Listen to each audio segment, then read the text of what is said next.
Él ama. Él dio. Nosotros creemos. Nosotros vivimos. Semana de la Pasión.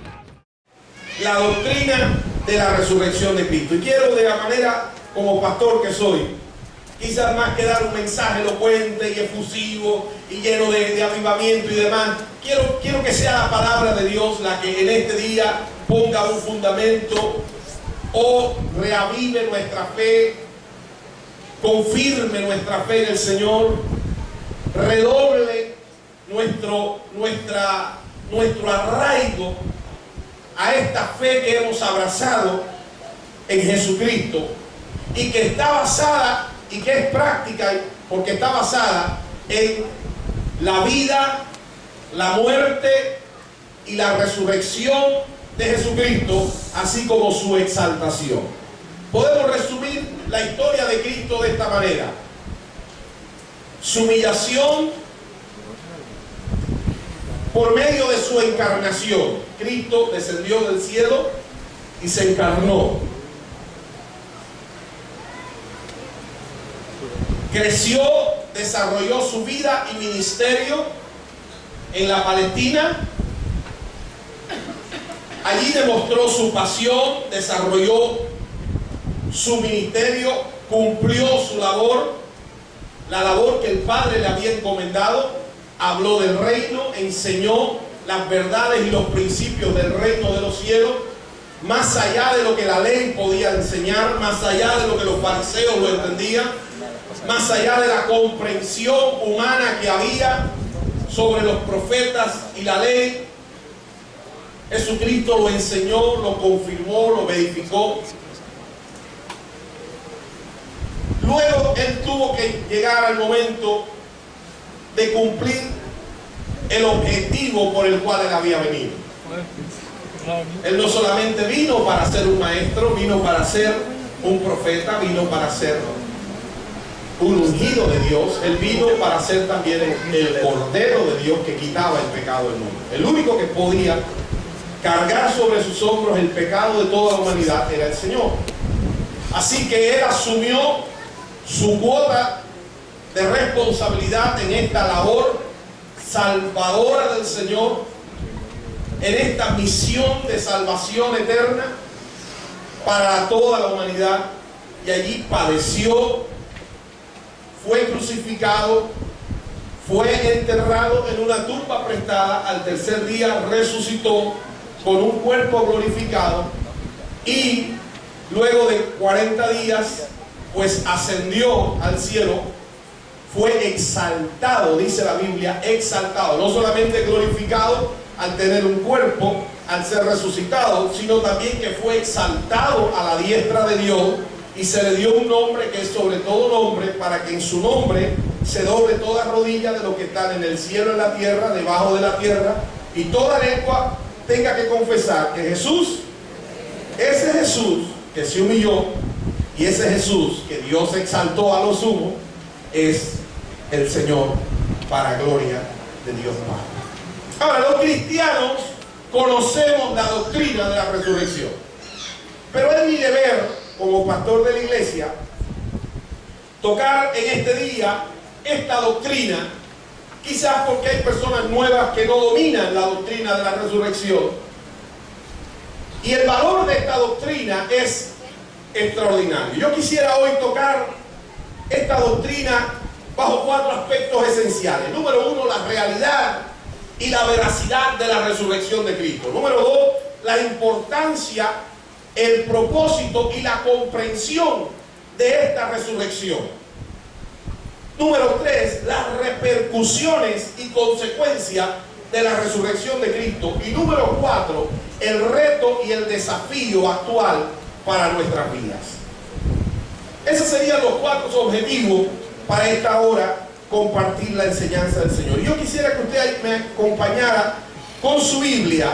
Hoy todos los que trajeron Biblia o Nuevo Testamento lo vamos a usar. Créame que si hay una de las doctrinas que el diablo quisiera sembrar duda, quisiera hacernos olvidar es la doctrina de la resurrección. Es la doctrina de la resurrección. En el libro de Juan se encontró con un grupo de personas que en aquel entonces decían que Jesucristo no había venido. Y él dijo, si alguien dice que Cristo no ha venido en carne, si Dios realmente no envió a su Hijo al mundo, Juan, el apóstol Juan dice en sus epístolas, el que dice esto es anticristo. Es una persona que está movido por un espíritu de anticristo. El espíritu del anticristo intenta negar que Cristo vino, que Dios amó al hombre de tal manera que envió a su Hijo unigénito para morir por el género humano y poderlo salvar.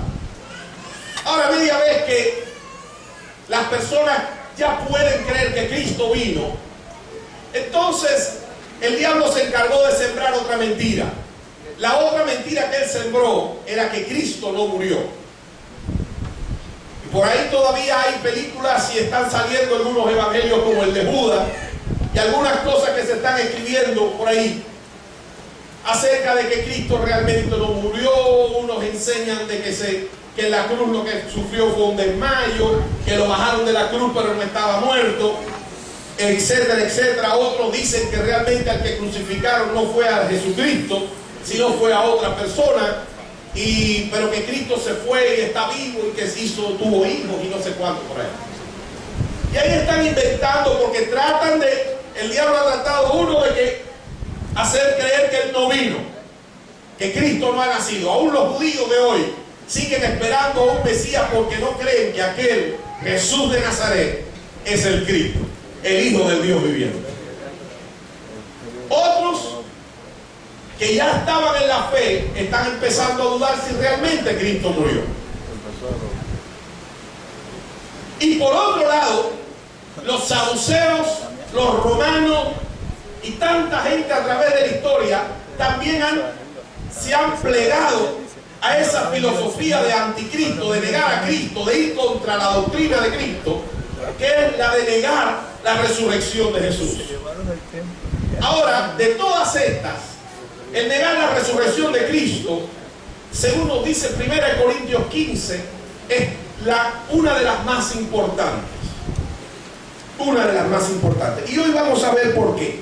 Vamos a ir a Lucas capítulo 24, por favor. Y en Lucas capítulo 24 vamos a leer algunos versículos para ponernos en contexto. El primer día de la semana, es decir, un domingo, muy de mañana vinieron al sepulcro trayendo especies aromáticas que habían preparado y algunas otras mujeres con ellas. Y hallaron removida la piedra del sepulcro y entrando no hallaron el cuerpo del Señor Jesús. Aconteció que estando ellas perplejas por esto, he aquí se pararon junto a ella dos varones con vestiduras resplandecientes y tuvieron temor y bajaron el rostro a tierra y le dijeron: ¿por qué buscáis entre los muertos al que vive? No está aquí, sino que ha resucitado. Acordaos, escuche bien, acordaos de lo que os habló cuando aún estaba en Galilea, diciendo: es necesario que el Hijo del Hombre sea entregado en manos de pecadores y sea crucificado y resucite al tercer día. Siempre estamos viendo por donde quiera que vamos en la Escritura que Dios no hace nada sin que antes lo diga. Y aquí están los ángeles diciéndole: ustedes vinieron a buscar, a ponerle especies aromáticas a un Cristo que ustedes aman, que ustedes le han tomado cariño, que ustedes le tienen gratitud, pero que no creyeron lo que él dijo, porque él, si ustedes se acuerdan, él les dijo a ustedes que era necesario que él cayera en manos de personas pecadoras e injustas, que fuera crucificado y que al tercer día iba a resucitar. El Señor lo había dicho. Entonces ellas se acordaron de sus palabras y volviendo del sepulcro dieron nuevas de todas estas cosas a los 11 y a todos los demás. Eran María Magdalena y Juana y María madre de Jacobo y las demás con ella, quienes dijeron estas cosas a los apóstoles. Mas ellos les parecían locura las palabras de ella y no las creían. Vea usted, hermano, que cuando uno no cree en la resurrección de Cristo, cuántas cosas uno puede hacer por Cristo que no es correcto. Aquí hay unas mujeres que están queriendo hacer algo por Cristo, pero no era lo apropiado. Estas mujeres eran mujeres agradecidas, eran mujeres que creyeron en Jesús, eran mujeres que amaron a Jesús, eran mujeres que eran discípulas de Jesús.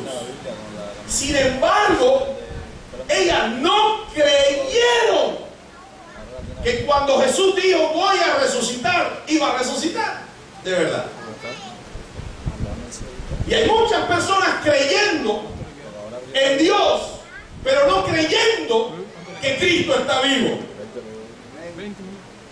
Y van a los templos con sus especias aromáticas, con su canto, con sus danzas y con su todo, pero están adorando a un Cristo muerto, a un Cristo que ama, a un Cristo que lo vieron sanar, que lo vieron decir cosas muy lindas, a un Cristo que dice palabras extraordinarias, pero no un Cristo vivo. Esa es la diferencia. Por eso es la importancia de la doctrina de la resurrección, porque la doctrina de la resurrección nos va a decir cada minuto de nuestra vida: Cristo está vivo, Dios está vivo, Dios no está muerto. Gloria a Dios. Ahora ellas ya se acuerdan de las palabras de Jesús, van con los 11 apóstoles, les dicen que Jesús resucitó y ahora son ellos los que no creen que Jesús resucitó. Eran discípulos del Señor, caminaron 3 años con el Señor bajo un entrenamiento riguroso, preparados para ser los misioneros a las naciones. Sin embargo, llega el día de la resurrección de Cristo y ellos están juntos, quizás tristes, recordando los buenos momentos que pasaron con el Señor, pero no esperando que Cristo estuviera vivo. Levantándose, Pedro corrió al sepulcro y cuando miró dentro vio los lienzos solos y se fue a casa maravillándose de lo que había sucedido. Vamos a ver a 2 discípulos más. He aquí, 2 de ellos iban el mismo día de la resurrección a una aldea llamada Emaús, una aldea que estaba como a 11 kilómetros de Jerusalén, que estaba como a 60 estadios, e iban hablando entre sí todas aquellas cosas que habían acontecido. Sucedió que mientras hablaban y discutían entre sí, Jesús mismo se acercó y caminaba con ellos, mas los ojos de ellos estaban velados para que no le conociesen. Y les dijo: ¿qué pláticas son estas que tenéis entre vosotros mientras camináis? Escuche bien. ¿Y por qué estáis tristes? ¿Cómo estaban estos discípulos? Y eran discípulos. Eran discípulos. Habían visto a Cristo sanar, habían visto a Cristo resucitar muertos, habían oído a Cristo, habían visto a Cristo multiplicar los panes y los peces, habían visto a Cristo sanar leprosos, habían visto a Cristo hacer cosas súper extraordinarias. Pero ahora que Cristo murió, ¿qué otra cosa no puede haber en nuestro corazón sino tristeza, desesperanza, angustia, dolor, recuerdos y solo recuerdos? Ahora, Cristo no quiere ser un recuerdo en tu vida. Cristo quiere ser una vivencia en tu vida, tu razón de vivir. Bendito sea el Señor. ¿Por qué estáis tristes? Respondiendo uno de ellos, que se llamaba Cleofas, le dijo: ¿eras tú el único forastero en Jerusalén que no ha sabido las cosas que en ella han acontecido en estos días? Entonces él le dijo, ¿qué cosas? Y ellos le dijeron, de Jesús Nazareno, que fue varón profeta, poderoso en obra. Mire qué concepto más lindo de Jesús. Y como poderoso en obra y en palabra delante de Dios y de todo el pueblo.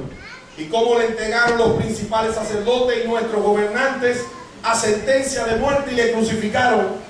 Pero nosotros esperábamos que Él era el que había de redimir a Israel.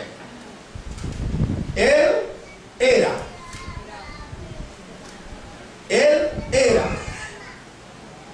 el que había de redimir a Israel.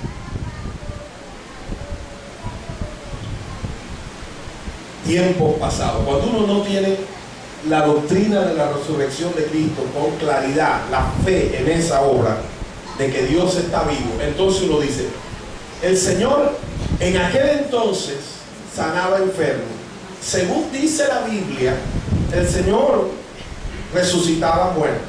Dice la Biblia que una mujer de flujo de sangre tocó el borde de su manto y fue sana. Dice la Biblia que un ciego llamado Bartimeo pasó esto y pasó lo otro. Dice la Biblia,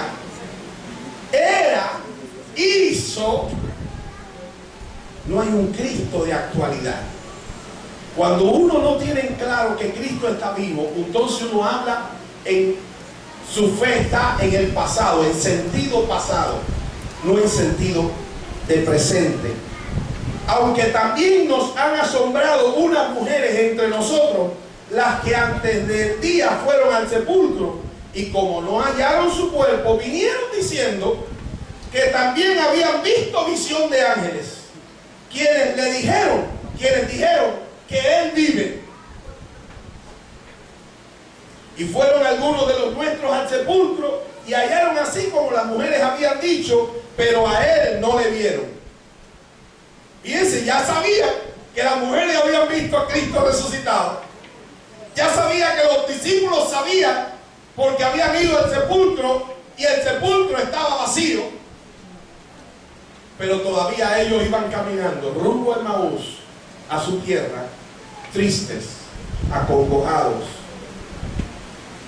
Entonces él le dijo, oh insensatos y tardos de corazón, para creer todo lo que los profetas han dicho. Escuche bien esto, hermano, subraye eso.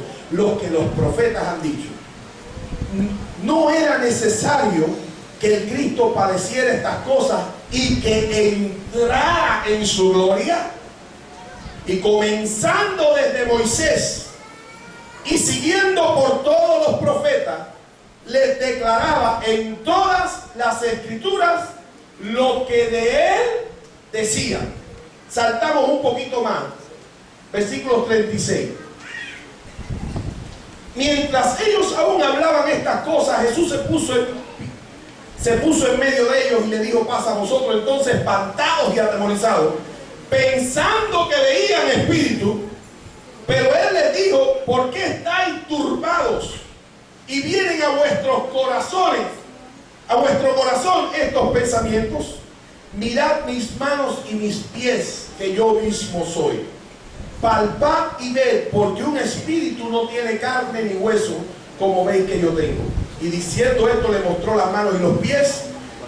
Y como todavía ellos de gozo no lo creían y estaban maravillados, les dijo, ¿tenéis algo de comer?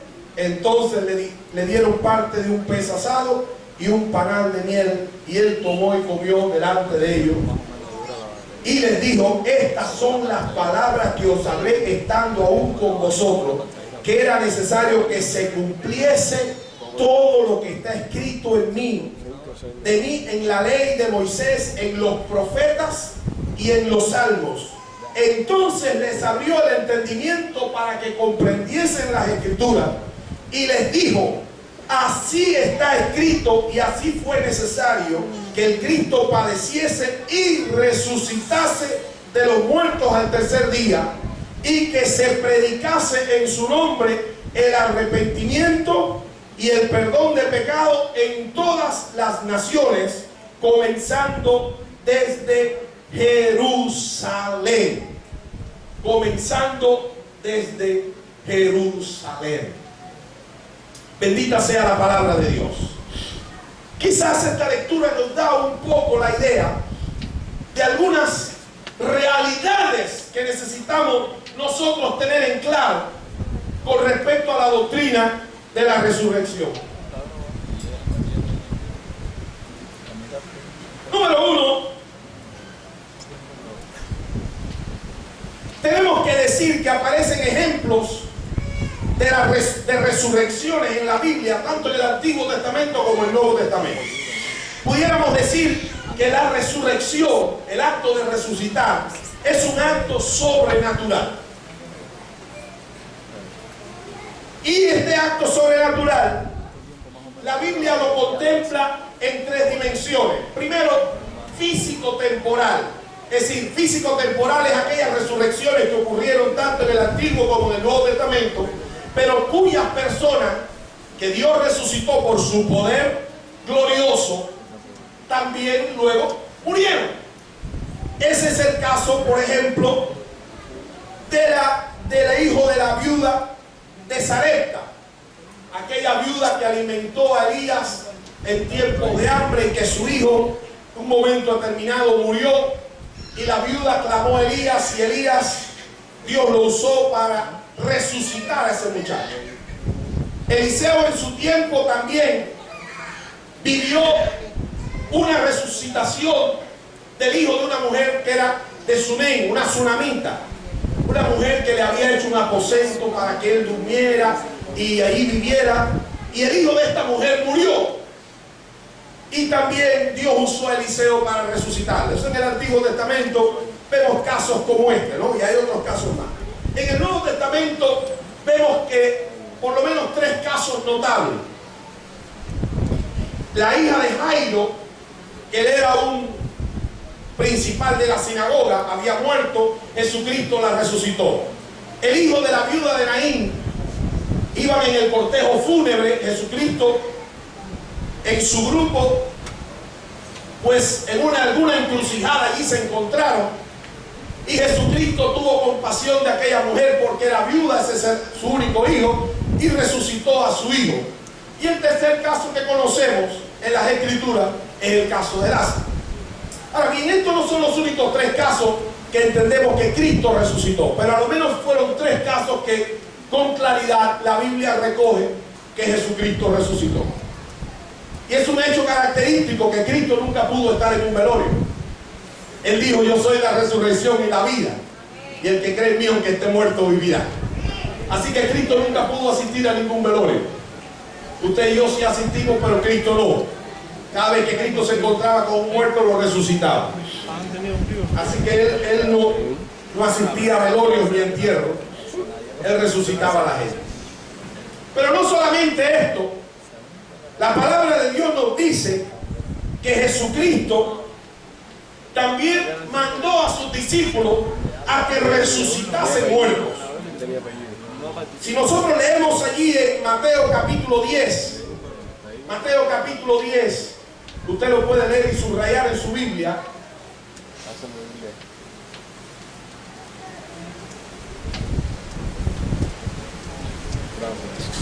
Mateo 10, capítulo 10, versículo 1 dice: entonces, llamando a sus 12 discípulos, les dio autoridad sobre espíritus inmundos para que los echasen fuera y para sanar toda enfermedad y toda dolencia. Versículos 7 y 8 dice: y yendo, predicad diciendo: el reino de los cielos acercado, sanad enfermos, limpiad leprosos, resucitad muertos, echad fuera demonios, de gracia recibiste, dad de gracia. Jesucristo mandó a sus discípulos a que sanaran leprosos, sanaran enfermos, pero también resucitaran muertos. Esto lo podía hacer Jesús porque los judíos creían en la resurrección.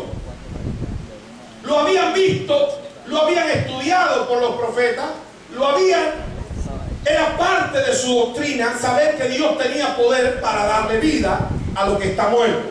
Si en Mateo capítulo 11, usted va al próximo capítulo de Mateo, el capítulo 11, usted va a leer que Juan el Bautista está preso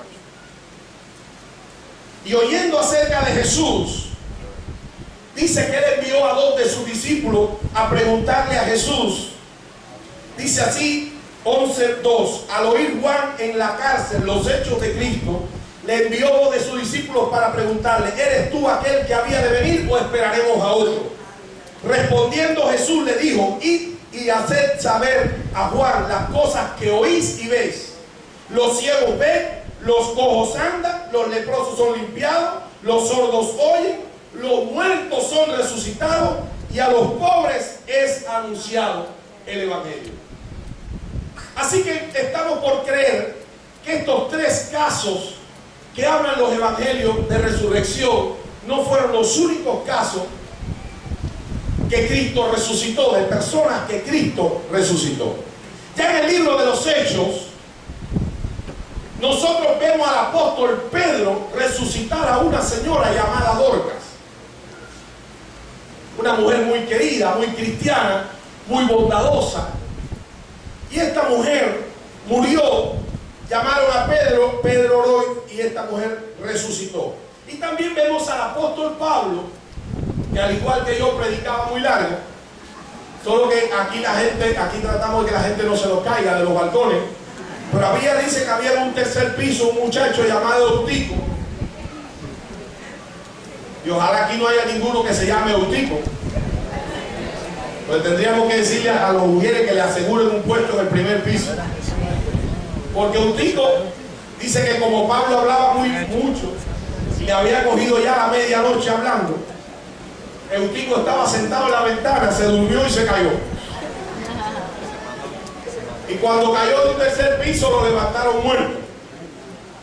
Y Pablo se tiró sobre él y Dios hizo el milagro de resucitarlo. Ojalá yo nunca tenga que orar por nadie aquí, ¿verdad? Que por un mensaje mío se muera.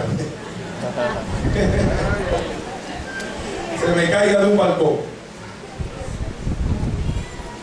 Pero resurrección es algo, es toda esta gente que habla la Biblia. Luego murieron cuando llegó su tiempo. Está establecido a todos los hombres que mueran y luego vayan a juicio. Dios tiene un acto sobrenatural. Como un acto sobrenatural, Dios puede darle vida en cualquier época a una persona que está muerta.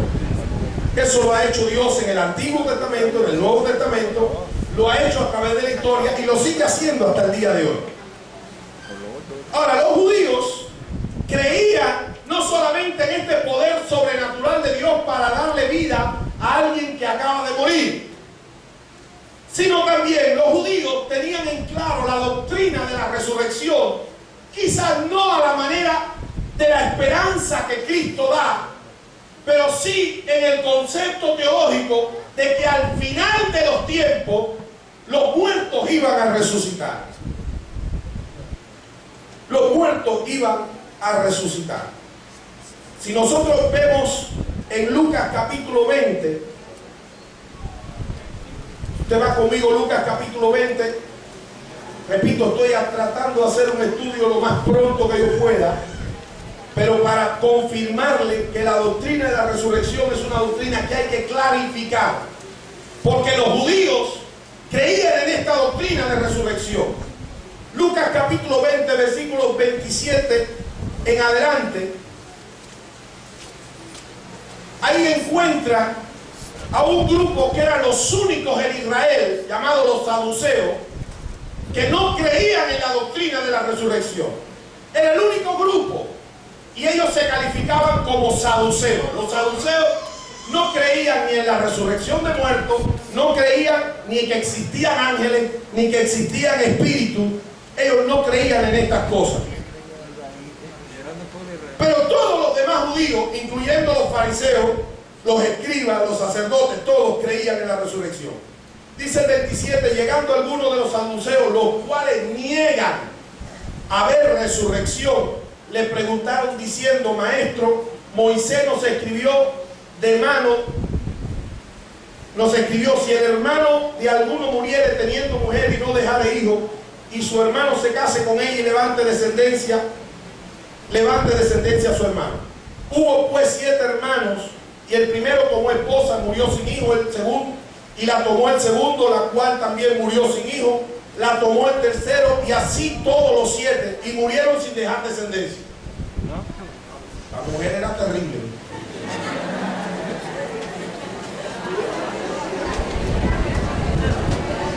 Qué caso más extraordinario. Ahora mire la pregunta en el versículo 23.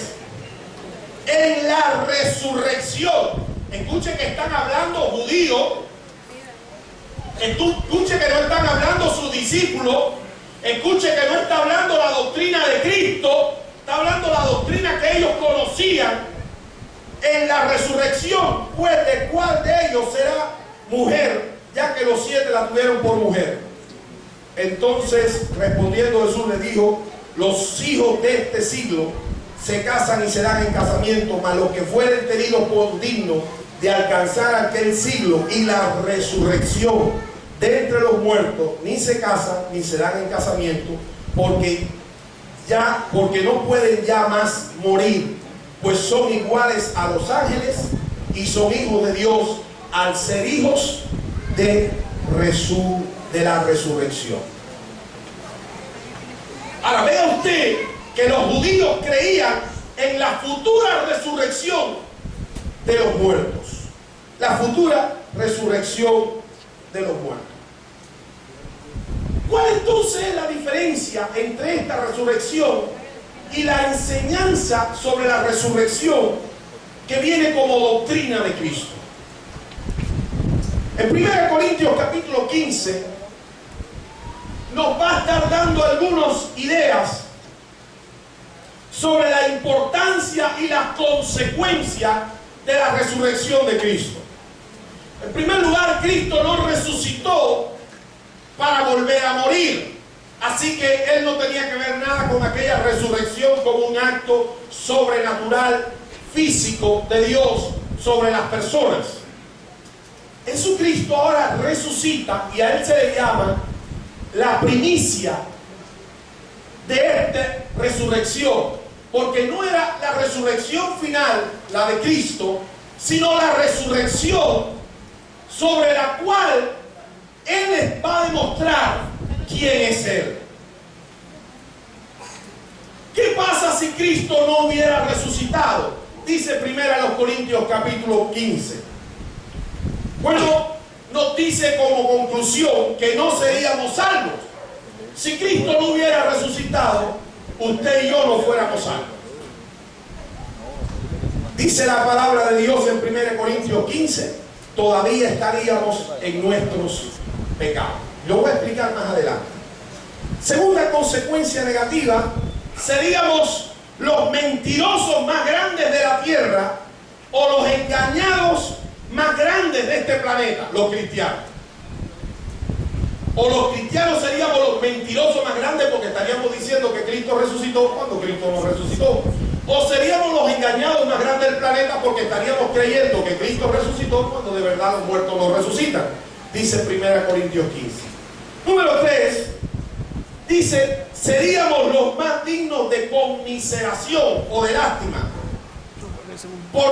de todas las personas del mundo, por ser tan ciegos, por ser tan locos de creer que Cristo resucitó, de estar adorando a un Dios que está muerto, de estar diciendo que Cristo vive cuando está muerto. Seríamos dignos de lástima, tontos, los grandes tontos del universo. Número 4, nuestra fe y devoción a Dios y al Señor serían vanas. Nuestra fe sería vana, dice 1 Corintios 15. En otras palabras, sería inútil, sería en vano, sería sin resultado alguno el creer en Jesús, el decir Jesús me salva, Jesús me perdona, cuando si Cristo no resucitó, nada de eso sería posible. No podríamos decir somos salvos, no podríamos decir tenemos perdón de pecado, no podríamos decir tenemos vida eterna, no podríamos decir nuestro nombre está escrito en el libro de la vida, porque eso solamente sería posible por un Cristo resucitado, no por un Cristo muerto. Número 6, nuestra esperanza de victoria futura y final, así como nuestra esperanza de vida eterna, sería no más que una vana ilusión, sería una utopía, una teoría irrealizable, sería una ilusión y nada más que una vana ilusión. Y número 7, seríamos una religión, los cristianos, la cristiandad, el cristianismo, seríamos una religión más sobre este planeta, predicando y creyendo cosas, pero sin seguridad de salvación. La mayor parte de las religiones no predican salvación del alma, y son religiones. No predican vida eterna, y son religiones. No predican perdón de pecado, y son religiones. Así que el cristianismo sería una religión más, con un sistema de adoración, con un sistema litúrgico, con un sistema de jerarquías eclesiásticas y nada más, pero sin futuro, sin resultado, sin objetivos reales, sin gloria, sin victoria total. Ahora, la resurrección de Cristo cambia el panorama negativo, como lo dice 1 Corintios 15.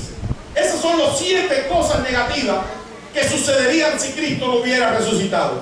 Pero hay cosas positivas que sí sucedieron como causa y consecuencia de la resurrección de Cristo. En primer lugar, la resurrección de Cristo vino a dar cumplimiento a la palabra de Dios, la palabra empeñada de Dios. Como ustedes le oyeron, Cristo les dijo tanto a las mujeres que fueron al sepulcro a llorar y a poner especias aromáticas: ustedes recuerdan lo que los profetas han dicho. Cuando se acercó con sus discípulos que iban a Emaús, le dijo que le abrió las escrituras y le dijo: los salmos, Moisés y los profetas, todos han dicho de Jesús iba a resucitar.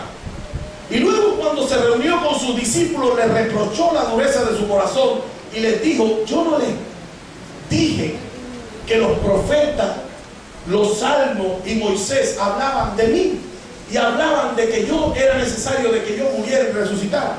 De manera es que la resurrección de Cristo le dio cumplimiento a lo que los profetas, lo que Moisés y lo que los salmos habían dicho de Jesús.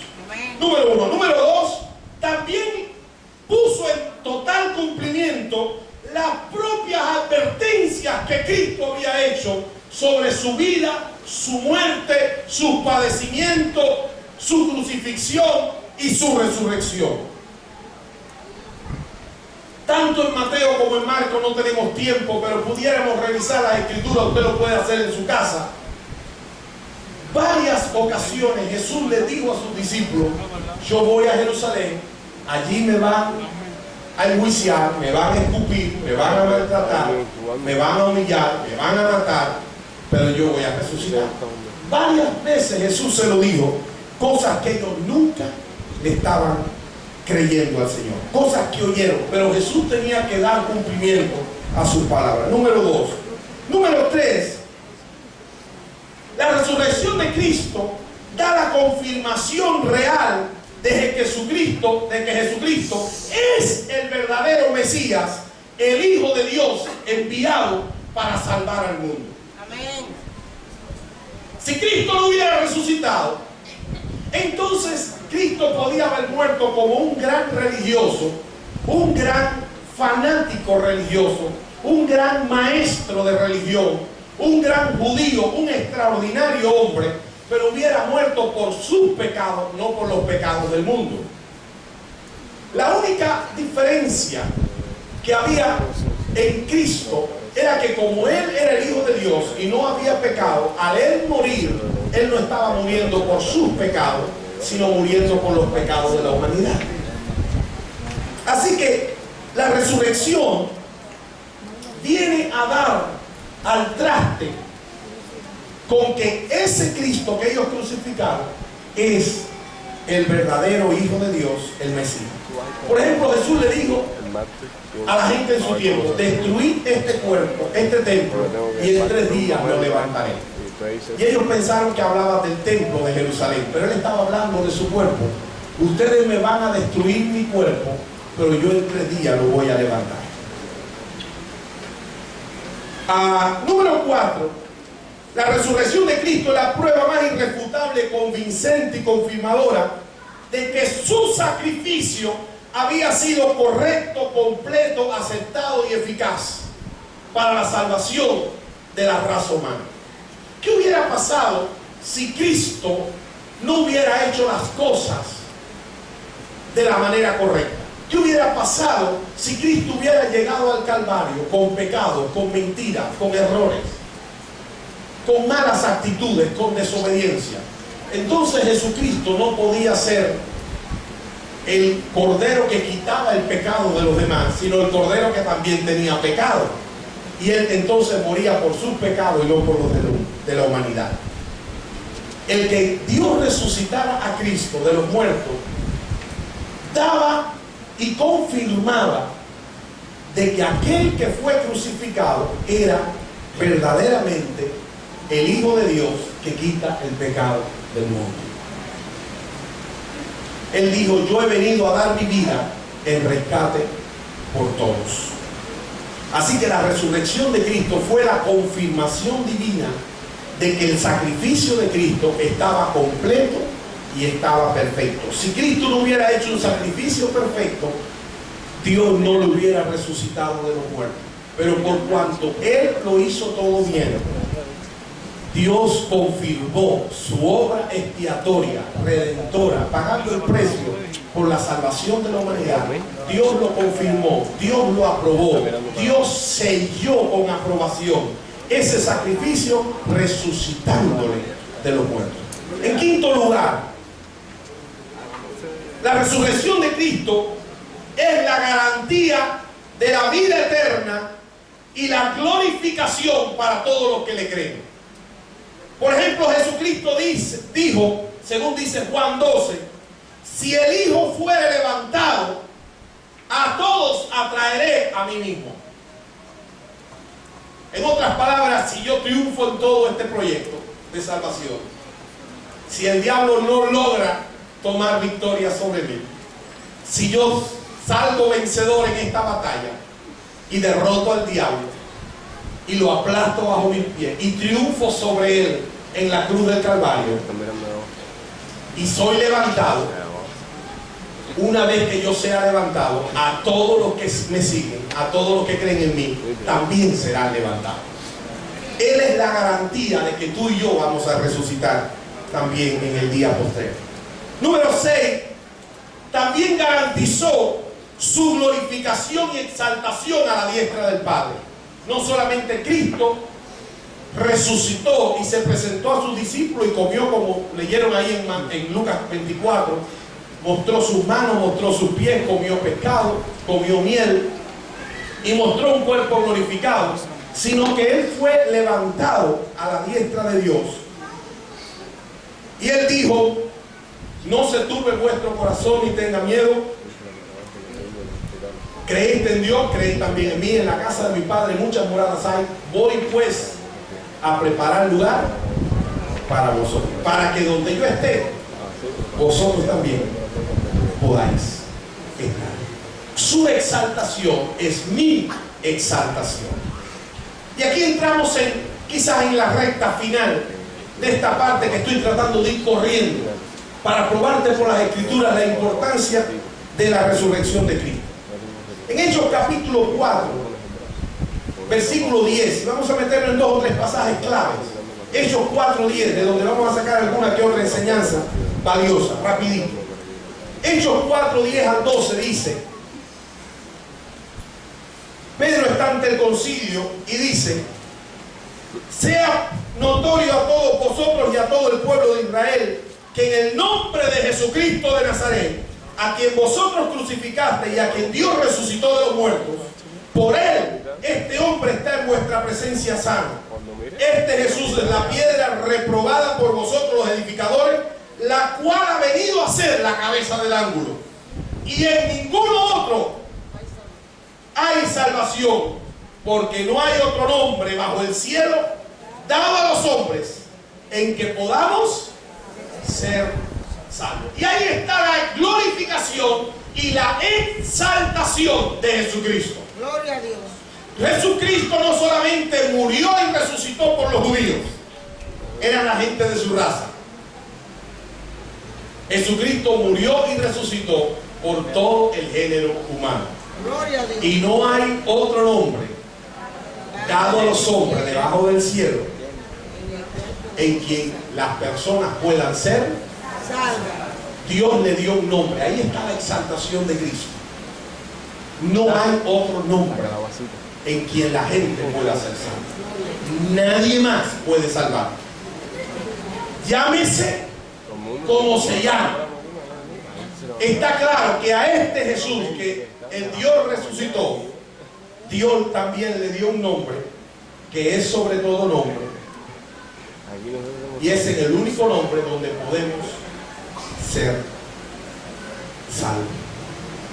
Eso es parte de la exaltación. Parte de la exaltación también la encontramos en Efesios capítulo 1.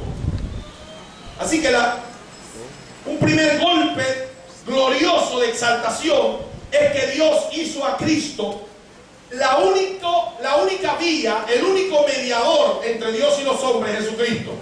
La única vía de salvación es Jesucristo. No es la religión, no es ninguna doctrina humana, no es ningún ser humano, es Jesucristo el único Salvador, único y suficiente Salvador. No es Moisés, no es Abraham, no es ninguno de los profetas, no es ninguno de los grandes estadistas o famosos del mundo a través de la historia. Solamente en Jesús hay salvación. La resurrección le dio la posibilidad a Dios de exaltar a Cristo y ponerlo a la diestra del Padre y hacer de él el único camino, la única verdad y la única vida para el hombre. Efesios capítulo 1, versículo 15, vamos rapidito. Dice: por esta causa también yo, habiendo oído de vuestra fe en el Señor Jesús, de vuestro amor para con todos los santos, no ceso de dar gracias por vosotros, haciendo memoria de vosotros en mis oraciones, para que el Dios de nuestro Señor Jesucristo, el Padre de gloria, os dé a ustedes, a nosotros, espíritu de sabiduría y de revelación en el conocimiento de Él, alumbrando los ojos de vuestro entendimiento, para que sepáis qué cosa, tres cosas importantes. ¿Cuál es la esperanza a la que Él os ha llamado? ¿Cuál es la esperanza a la que Él os ha llamado? Esa es una cosa que tenemos que tener clara. El apóstol Pablo oraba y decía: hay tres cosas que yo voy a estar orando y pidiéndole a Dios que le dé a ustedes espíritu de conocimiento, de revelación, de entendimiento, en estas tres cosas gloriosas que Cristo logró para ustedes por medio de su muerte y de su resurrección. Número uno, Él logró abrir una puerta de esperanza para todo ser humano. Una esperanza a la que Él nos llama, una esperanza de vida eterna.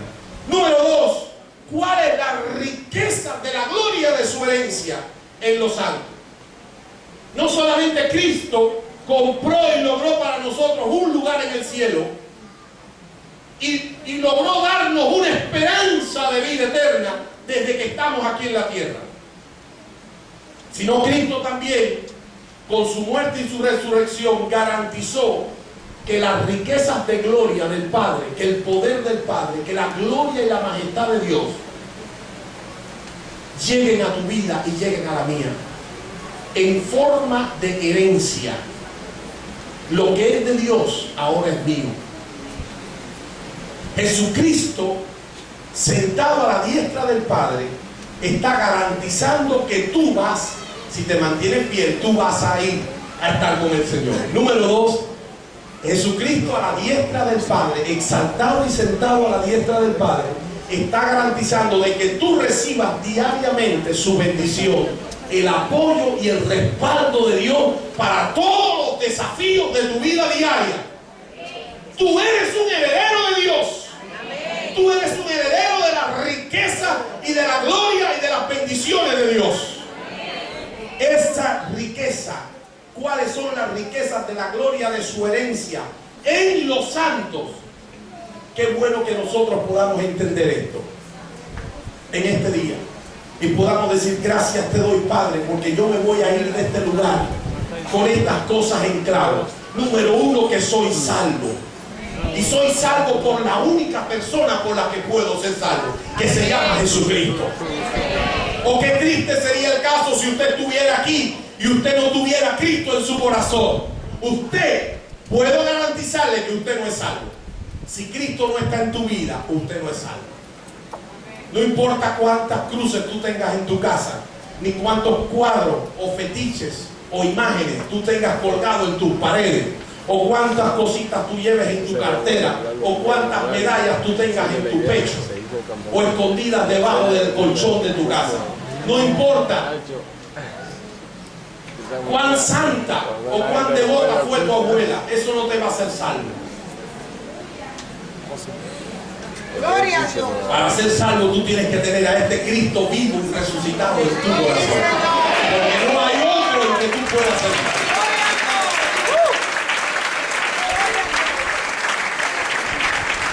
Ahora bien, cuando este Cristo está en tu corazón, Pablo oraba que los creyentes tuvieran de parte de Dios ese espíritu de revelación y de entendimiento para que pudieran comprender estas tres cosas.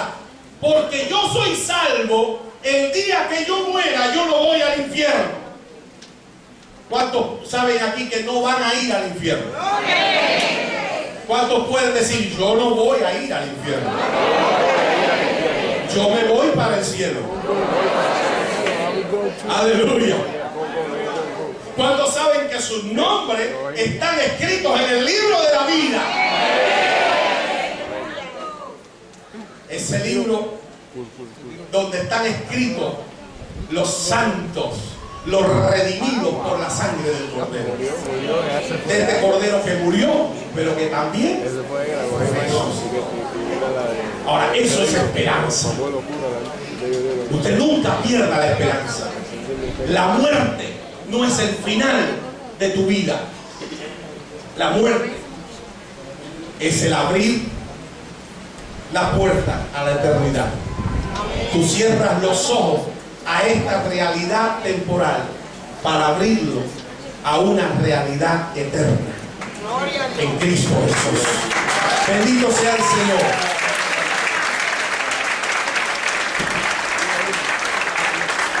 No en balde el apóstol Pablo termina escribiendo 1 Corintios 15 diciendo: sorbida es la muerte en victoria.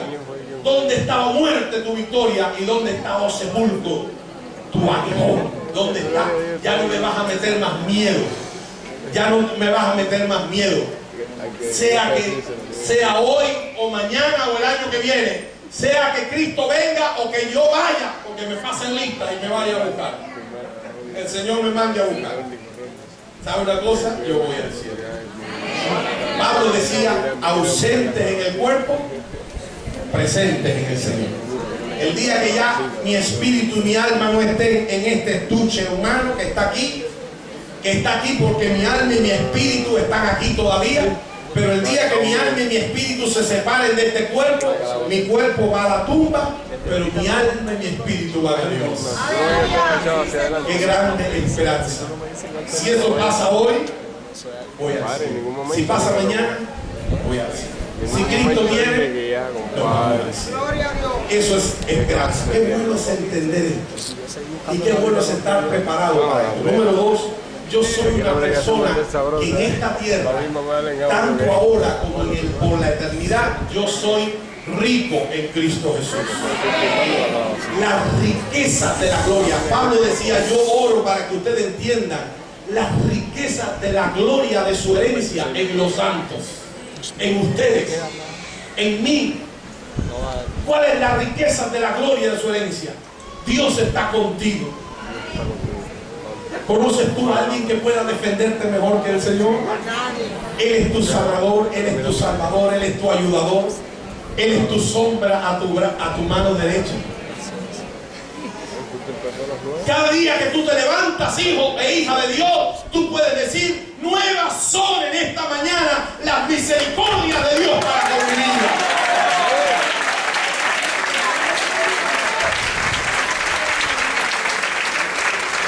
Hay una herencia, hay una riqueza de Dios para ti.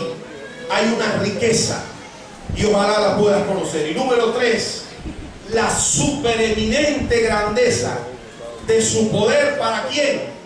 Para con nosotros los que creemos según el poder de su fuerza. ¿Sabe lo que pasa?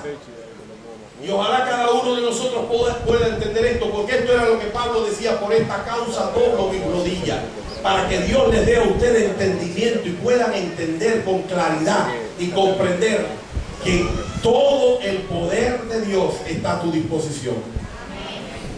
¿Te parece que tu prueba es grande? El poder de Dios es más grande. Amén. ¿Te parece que tu enfermedad es difícil de curar? El poder de Dios es más grande. ¿Te parece que las tragedias que ha vivido son insuperables? El poder de Dios es increíble. Amén. Sí, Señor. Como alguien dijera, hay muy poco diablo para tan grande Dios. Aleluya. Sí, Señor. ¿Cuál es la grandeza de su poder para contigo? Tú estás al alcance del poder de Dios. Yo no sé qué cosa tú tienes necesidad de que Dios haga en tu vida. Yo no sé cuál es la necesidad más imperiosa e importante que tú tienes, pero yo quiero decirte, este día es para que tu fe se renueve en Dios y tú puedas decir: si Dios es capaz de amarme tanto que dio a su Hijo unigénito para que diera su vida por mí, es porque yo soy importante. Si Jesucristo resucitó y me ha dado vida eterna, es porque yo soy importante.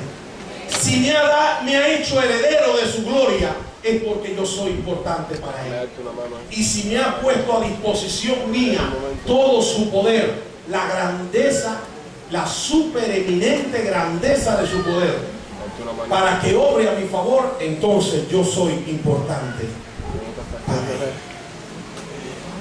Ahora, estas bendiciones las recibimos porque Jesucristo resucitó. Porque Jesucristo resucitó. Vamos a ver los tres beneficios. Efesios capítulo 3, por favor. Efesios 3, versículos 14. Mire las riquezas de la gloria. Para que os dé conforme a las riquezas de su gloria. ¿Qué cosa? El ser fortalecido con poder en el hombre interior por su espíritu. Yo quiero hablarle a los jóvenes especialmente en este momento, aunque el pecado no tiene edad. Los ataques del diablo no tienen edad. Hay personas que están ancianas, pero también son atacadas por el diablo. El diablo no se cansa cuando tú eres anciano, decir: bueno, ya te mortifiqué bastante, voy a dejarte tranquilo. No, no. Él va a estar luchando contigo para que tú no alcances la gloria del Señor. Pero voy a hablarle a los jóvenes, especialmente. Estos jóvenes que a veces se ven frente a un mundo lleno de tentaciones, lleno de lujuria, de laxidia, de concupiscencia, de tentaciones, de pecados sexuales y morbosos, de lenguaje indecente, de pensamientos que tienden de continuo a ser pensamientos de corte sensual. Estos jóvenes que están librando una batalla en su espíritu aquí adentro y quieren serle fiel a Dios, y quieren vivir una vida santa y consagrada como Dios la demanda. Yo quiero decirte que el Cristo resucitado dio su vida y resucitó para que las riquezas de la gloria de Dios en tu vida hagan que en tu ser interior tú seas fortalecido con poder por el Espíritu Santo. Amén.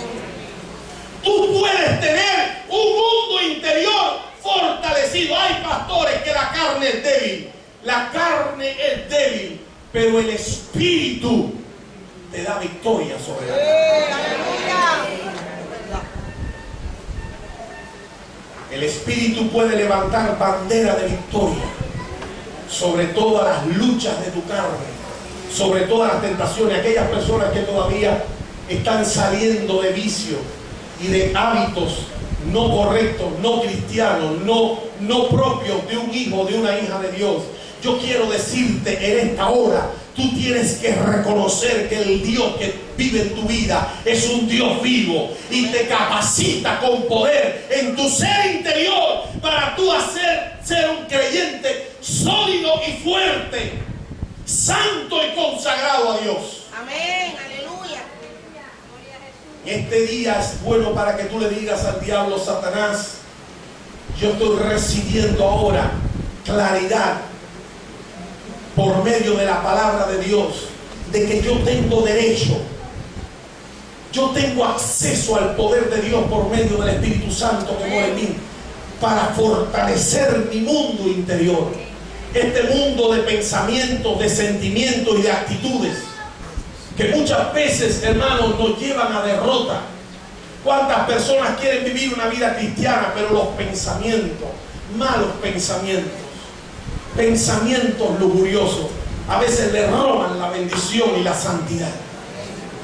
Pero yo quiero decirte, Dios tiene la victoria sobre ese mundo espiritual.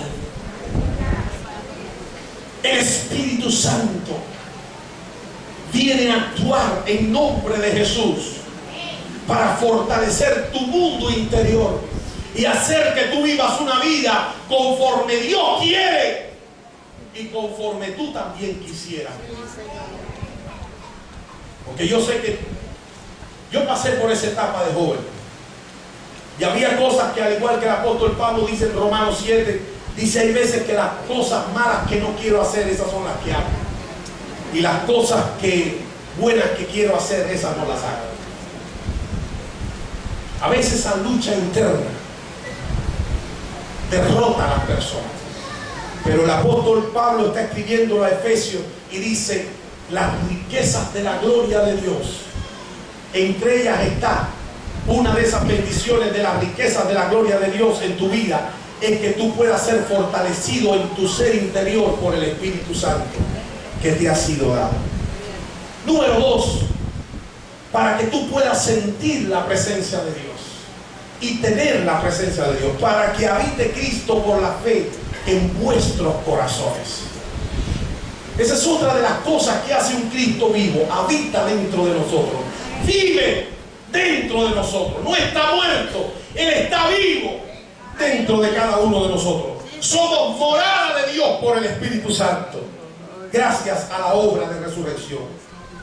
Sigue diciendo: a fin de que, arraigados y cimentados en la fe, seamos plenamente capaces de comprender con todos los santos cuál es la anchura, la longitud, la profundidad y la altura, y de conocer el amor de Cristo que excede a todo conocimiento. Aleluya. Sí, Señor. Esa vida arraigada y cimentada en la fe es parte de esa riqueza de gloria que está a tu disposición. Quiero ir más adelante. Un octavo beneficio es que la resurrección de Cristo garantizó el cumplimiento de la promesa del Padre de enviar al otro Consolador, al Espíritu Santo. Amén. Jesucristo dijo en Juan 16, versículos 7 al 9: os conviene que yo me vaya, porque si yo no me fuera, el Consolador no vendría, mas si me fuere, os lo enviaré. Amén. De manera que si Cristo no hubiera resucitado y no hubiera sido exaltado a la diestra del Padre, el Espíritu Santo no hubiera descendido de la manera que lo hizo, como cumplimiento a la promesa del Padre, el Espíritu Santo. Y qué maravilla tener el Espíritu Santo. Jesucristo resucitó para que el Espíritu Santo estuviera con nosotros y también estuviera en nosotros. ¿Sabe en qué persona mora el Espíritu Santo? En aquella persona que le abre su corazón a Cristo. Las personas que no le abren el corazón a Cristo no tienen al Espíritu Santo. Y la Biblia dice en Romanos capítulo 8 que el que no tiene al Espíritu de Cristo, entonces tampoco es de él. El Espíritu Santo viene a nuestra vida cuando abrimos nuestro corazón a ese Cristo resucitado por nosotros. También el Espíritu Santo iba a venir para guiarnos a toda verdad. El Espíritu Santo iba a estar y va a estar en nosotros para enseñarnos el camino, mostrarnos cuál es la voluntad de Dios y los propósitos de Dios para nuestra vida. El Espíritu Santo también vendría para regenerar, hacer nueva criatura a las personas, como un acto milagroso de Dios. Dios te da nueva vida y esa vida está en el Espíritu. Y también el Espíritu Santo está para ayudarte en el proceso de santificación, para ayudarte a caminar en fe y en obediencia a la voluntad de Dios, a la palabra de Dios y a los propósitos de Dios. También el Espíritu Santo, dice la Biblia, que viene para sellar a los creyentes como propiedad de Dios.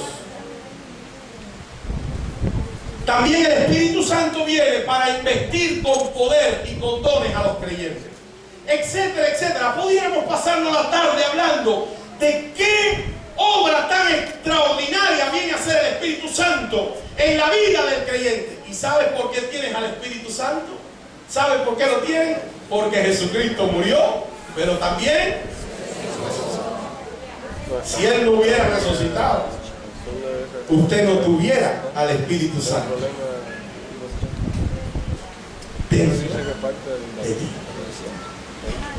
Voy a ir adelante.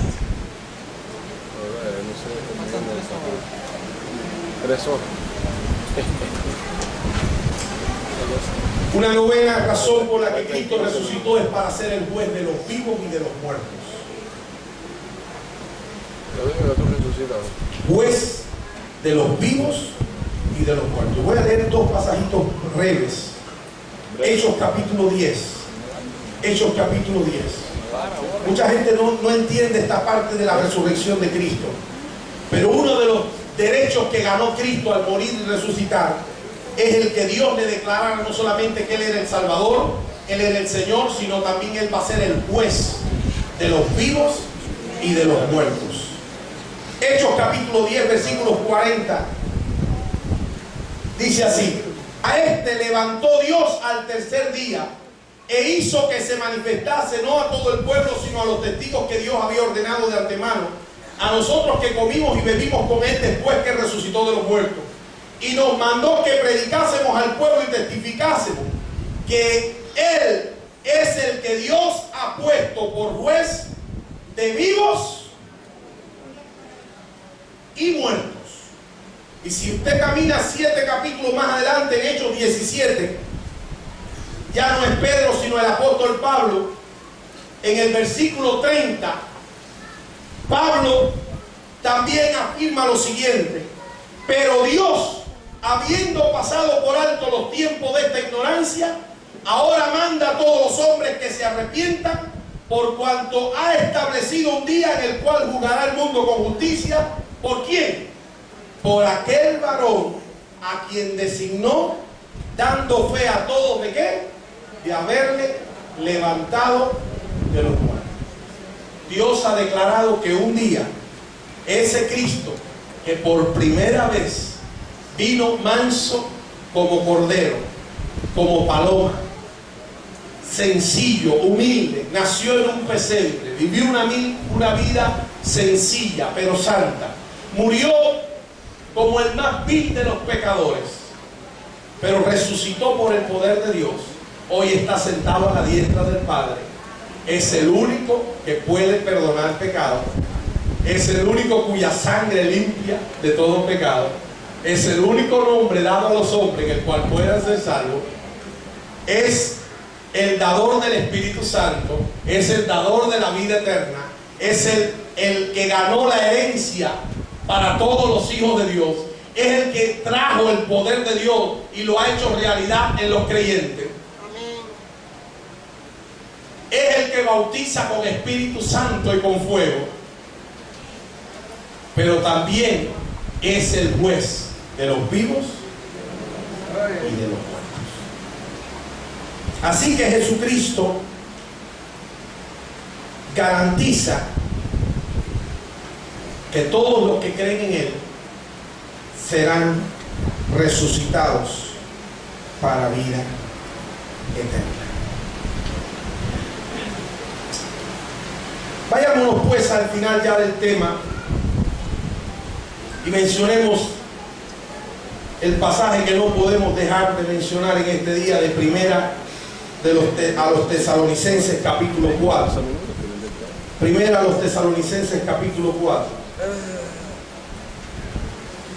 Donde ya no solamente habla de la resurrección de Cristo, sino habla también de la resurrección de los creyentes. Primera a los Tesalonicenses capítulo 4. Versículos 13 en adelante dice: pero tampoco queremos, hermanos, que ignoréis acerca de los que duermen o ya se han muerto, para que no os entristezcáis como los que no tienen esperanza. Nosotros sí la tenemos.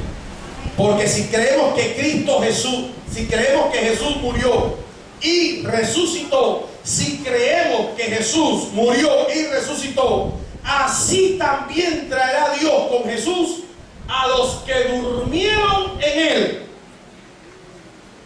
¿Cuántos tienen aquí algún familiar que ha muerto en Cristo Jesús? Que se nos ha ido delante, ¿verdad? Esa gente que se nos han ido delante, ¿qué pasará con ellos? Dice la Biblia: traerá Dios con Jesús a los que durmieron en Él. Por lo cual os decimos esto en palabra del Señor, es decir, como palabra de Dios, que nosotros que vivimos, que habremos quedado hasta la venida del Señor, no precederemos a los que durmieron, porque el Señor mismo, no Jesucristo muerto, sino Jesucristo vivo, amén, resucitado, exaltado, glorioso, Rey de reyes y Señor de señores, el Señor mismo, con voz de mando, con voz de arcángel y con trompeta de Dios, descenderá del cielo, y los muertos en Cristo resucitarán primero.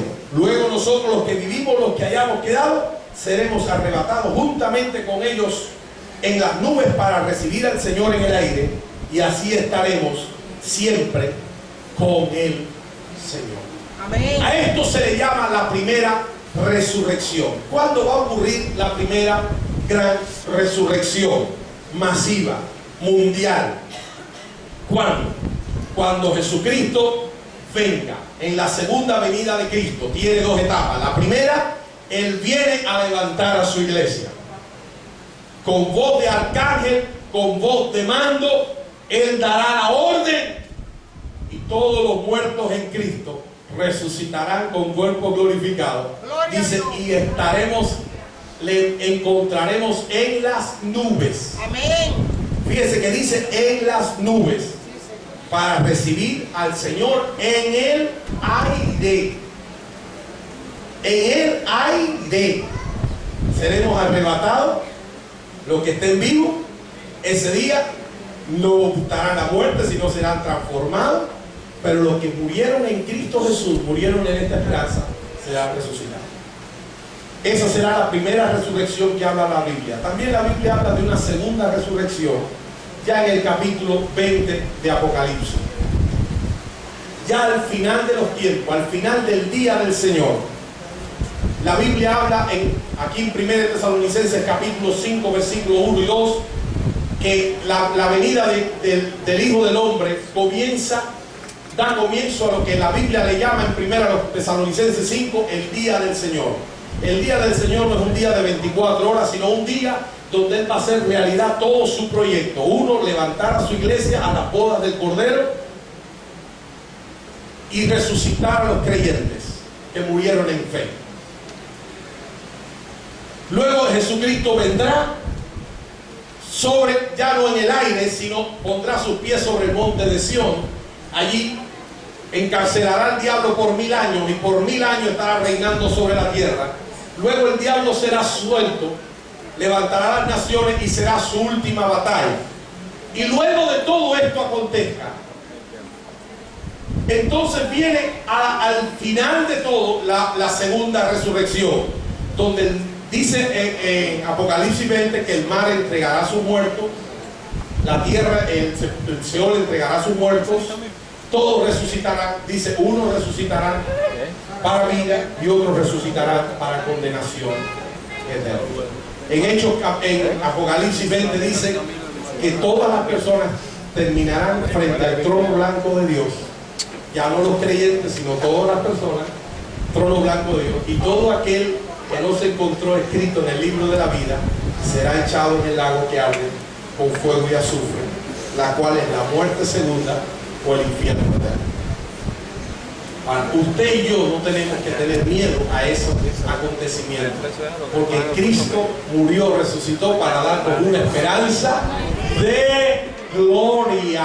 Aleluya, de gloria. Vale la pena entonces ser fiel a Dios. Vale la pena ser fiel a Dios. Vale la pena vivir una vida santa para Dios. Vale la pena poner nuestra fe en el Señor. ¿Cuáles serían los dos retos básicos de esta tarde? Número uno, en 2 Corintios capítulo 5 versículos 14 y 15 dice: porque el amor de Cristo nos constriñe pensando esto, que si uno murió por todos, luego todos murieron.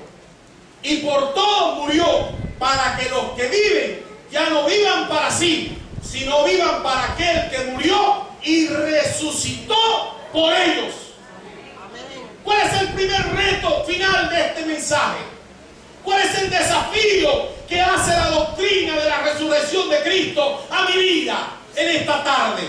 Número uno, yo tengo que vivir una vida envuelta en el amor de Dios, en una relación de amor con Dios, un amor comprometido, un amor que lo da todo, un amor que no piensa en abandono ni en divorcio. Que Dios nos libre de pensar en abandonar la fe. Que Dios nos libre de divorciarnos un día de aquel que nos amó. Que nada nos pueda separar del amor de Dios, que es en Cristo Jesús, el Señor.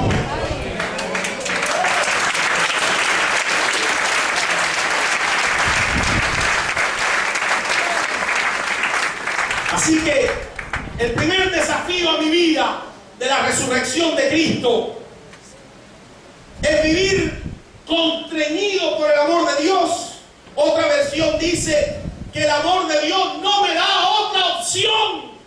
Dice una versión, el amor de Dios no me da otra opción de pensar que si Él murió por mí, yo también tengo que estar dispuesto a dar mi vida por Él.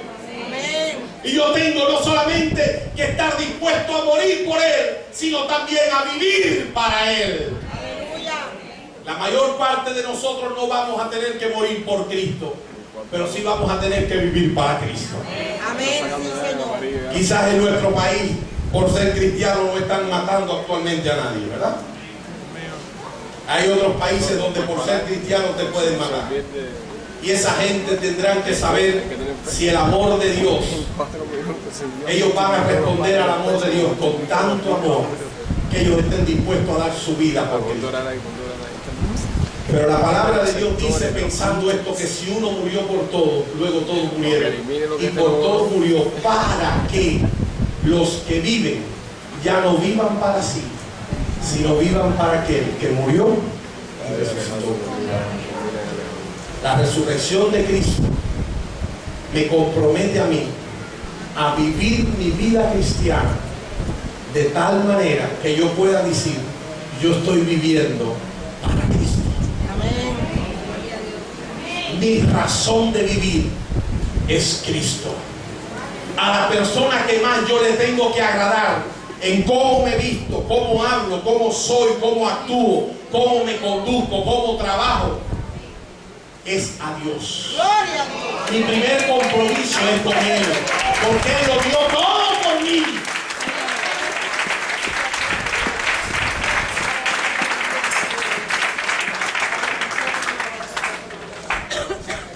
Cuando uno vive así, entonces vivir una vida santificada, consagrada, comprometida, dedicada al servicio de Dios no es una vida pesada.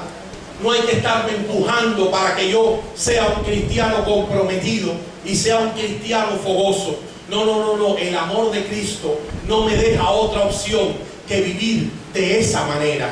El amor de Cristo me obliga, dice otra versión, el amor de Cristo domina nuestras vidas de tal manera que nos obliga a vivir todos los días de nuestra vida para Él, no para mí, no a mi manera, sino a su manera, no para que se haga mi voluntad en mi vida, sino para que se haga su voluntad, no para hacer mis planes realidad, sino para hacer sus propósitos y sus planes realidad. Cuando tú de verdad estás convencido en la doctrina de la resurrección de Cristo y de que ese Cristo vivo tiene un propósito con tu vida, entonces ese amor de Cristo que lo dio todo por ti te obliga, te constriñe a darlo también todo para Él. Él lo dio todo para ti. Ahora te toca a ti darlo y a mí darlo todo. Ese es un reto. Y el segundo y último reto de esta tarde lo encontramos en Colosenses capítulo 3, donde dice: si pues habéis resucitado con Cristo, si pues habéis resucitado con Cristo, buscad las cosas de arriba, donde está Cristo sentado a la diestra de Dios. Así que no tenemos que buscar a Cristo en la tumba. ¿Dónde tenemos que buscar a Cristo? ¿Dónde sabemos los cristianos que está Cristo? No en la tumba. No en la tumba. No en un palo clavado. ¿Dónde está Cristo? A la diestra de Dios. Y como Él está a la diestra de Dios, ¿dónde tiene que estar mi vista? ¿Dónde tienen que estar puestos mis intereses? Dice la Biblia: si pues habéis resucitado con Cristo, buscad las cosas de arriba, donde está Cristo sentado a la diestra de Dios. Poned la mira en las cosas de arriba, no en las de la tierra, dice la Biblia, porque habéis muerto y vuestra vida está escondida con Cristo en Dios. Otras versiones dice: concentrad vuestra atención en las cosas de arriba. Otra versión dice: preocúpense por las cosas de arriba. Otra versión dice: piensen en las cosas del cielo. Otra versión dice: ocupad la mente en las cosas de arriba.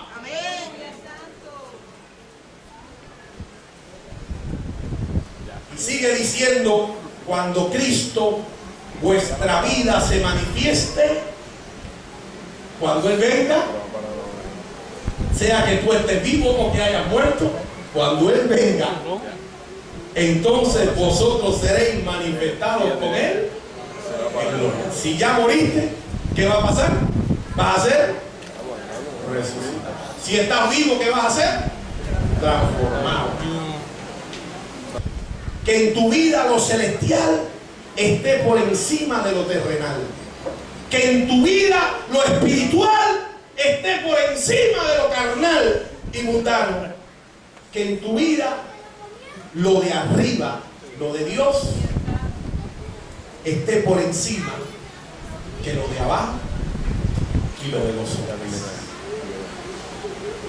Esos son los dos desafíos que yo quiero solamente dejarle a esta tarde. Hay muchos más, Voy a dejarle estos dos.